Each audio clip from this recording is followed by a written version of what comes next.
ஆயிப்பாங்க. இந்த சாரை வந்துட்டு கூட்டிகிட்டு வரதுக்கு போனேன். தூரமாக கூட்டிகிட்டு போய் 2 கிலோமீட்ரு 3 கிலோமீட்ரு தண்ணியில்லாத காட்டில் எடுத்துட்டு வச்சுற மாதிரி வச்சாச்சு. இப்போ நான் தான் வந்துட்டு இந்த பிக்கப் பண்ண ட்ராப் பண்ணலாம் அலைய வேண்டியதாக இருக்குது.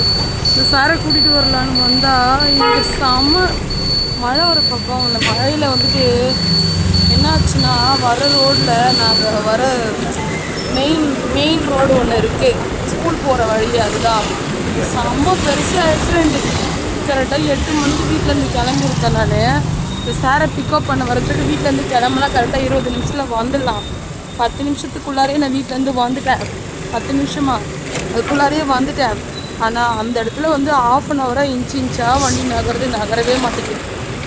சாரை கூப்பிட்டு வந்துட்டு கேட்குறாரு, சாரு வண்டி ஓட்டின்னு வரையா இல்லை உருட்டின்னு வரையான்னு சொல்லிட்டு. நாங்கள் என் உயிரை கையில் பிடிச்சிட்டு வந்தது எனக்கு தான் தெரியும். கார் ஆக்சிடெண்ட் ஆகிட்டு அவங்க கார் வந்துட்டு எடுக்காமே நிப்பாட்டிகிட்டு இருக்காங்க, அப்படியே நிப்பாட்டி வச்சுருக்காங்க. அப்படி பண்ணுறாரு இந்த சாரு. இந்த சாரு என்ன பண்ணலாம் நீங்களே சொல்லுங்கள் கொஞ்சம்.